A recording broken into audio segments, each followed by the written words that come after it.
राजस्थान के सीकर शहर से लगभग 43 किलोमीटर दूर एक ऐसा मंदिर जहां हमारे खाटू श्याम जी की पूजा की जाती है। हर साल लाखों की संख्या में श्रद्धालु बाबा श्याम को गुलाब का फूल अर्पित। ये लगभग 5,000 साल पहले हस्तिनापुर में अब तक के सबसे बड़े महायुद्ध की तैयारी करी जा रही थी। ये युद्ध था महाभारत का। एक और कौरव और दूसरी ओर 5 पांडव। इसी बीच अचानक से एक ऐसी योद्धा का प्रवेश होता है जिसका नाम सुन के सभी लोग कांप उठते हैं। इस योद्धा का नाम था महारथी बर्बरीक। जुए में अपना सब कुछ हार के पांडव द्रौपदी के साथ जंगलों में भटक रहे थे। कारण था उनका वनवास और 1 साल का अज्ञातवास। वनवास के दौरान एक दिन महाबली भीम की मुलाकात हिडिंब राक्षस की बेटी हिडिंबा से हुई। दोनों का विवाह हुआ। उनका एक बेटा हुआ जिसका नाम हुआ घटोत्कच। घटोत्कच के 3 पुत्र थे। उन्हीं में सबसे बड़े बेटे का नाम रखा गया बर्बरीक। बर्बरीक जन्म से ही अजय होना चाहते थे और इसीलिए उन्होंने कम उम्र से ही देवी माता की कठिन साधना की। माता प्रसन्न हुए और उन्होंने वरदान के रूप में उन्हें 3 बाण प्रदान किए। यह बाण ऐसे बाण जो पल भर में भी किसी भी सेना को समाप्त कर सकते थे। बर्बरीक जब अपनी साधना से लौटे तो उन्हें महाभारत युद्ध की जानकारी मिली। उन्होंने ये संकल्प लिया कि वह उस सेना की तरफ से लड़ेंगे जो कमज़ोर होगी।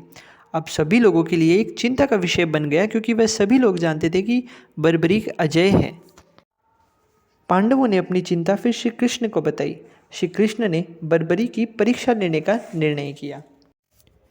एक दिन हस्तिनापुर में बर्बरीक माता की आराधना कर रहे थे। तभी श्री कृष्ण का आगमन हुआ। उन्होंने फिर श्री कृष्ण को प्रणाम किया। श्री कृष्ण ने कहा, बर्बरीक, तुम्हारे 3 बाणों की खूब चर्चा सुनी है, आज देखे तो सही। बर्बरीक ने अपने तीनों बाण श्री कृष्ण को दिखाए। श्री कृष्ण ने पूछा कि ये तीनों बाण आखिर काम कैसे करते हैं। बर्बरीक ने बड़ी ही प्रसन्नता से बताया, प्रभु, पहले बाण अपने सारे लक्ष्यों को इकट्ठा करता है, फिर दूसरा बाण उन लक्ष्यों को एक साथ भेद देता है। फिर श्री कृष्ण ने कहा, और तीसरा? उन्होंने जवाब दिया, प्रभु, उसे चलाने की कभी नौबत ही नहीं आई। श्री कृष्ण ने एक पेड़ को देखकर कहा कि मान लो यह पेड़ एक सेना है और उसका हर एक पत्ता एक सैनिक है। तुम्हें यह सेना समाप्त करनी है, करके दिखाओ। बर्बरीक ने कहा, जी प्रभु। बर्बरीक ने सबसे पहला बाण चलाया। पहले बाण ने सभी पत्तों पर एक एक निशान कर दिया। फिर दूसरे बाण ने सभी पत्तों को एक साथ भेद दिया। फिर वही बाण भगवान वासुदेव के पैर में आके लग गया। प्रभु के पैर में तीर लगा तो बर्बरीक घबरा उठे और हाथ जोड़कर उनसे माफ़ी मांगने लगे।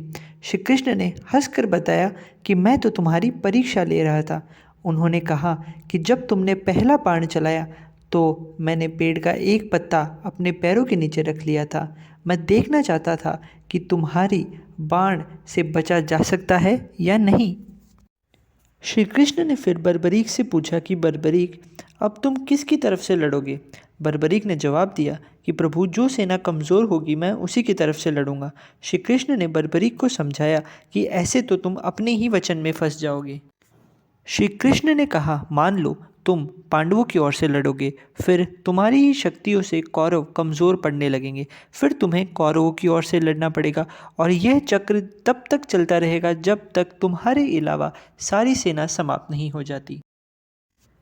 श्री कृष्ण ने फिर बर्बरीक को समझाया कि वह इस युद्ध में भाग ही ना ले, इससे उनका वचन भी नहीं टूटेगा और वो धर्म संकट से भी मुक्त हो जाएंगे। लेकिन बर्बरीक नहीं माने। अंत में श्री कृष्ण ने बर्बरीक से कहा कि फिर तो एक ही रास्ता बच गया है बर्बरीक। बर्बरीक ने कहा, भगवान, आप मेरे मार्गदर्शक हैं और शास्त्रों के अनुसार मार्गदर्शक ही पहला गुरु होता है। तो श्री कृष्ण ने कहा, फिर तो तुम्हें गुरु दक्षिणा देनी पड़ेगी। बर्बरीक ने गुरु दक्षिणा देने का वचन दिया।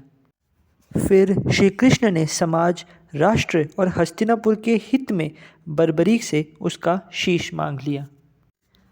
बर्बरीक ने कहा कि भगवान, दुनिया के इस सबसे बड़े युद्ध को मैं देखना चाहता हूँ।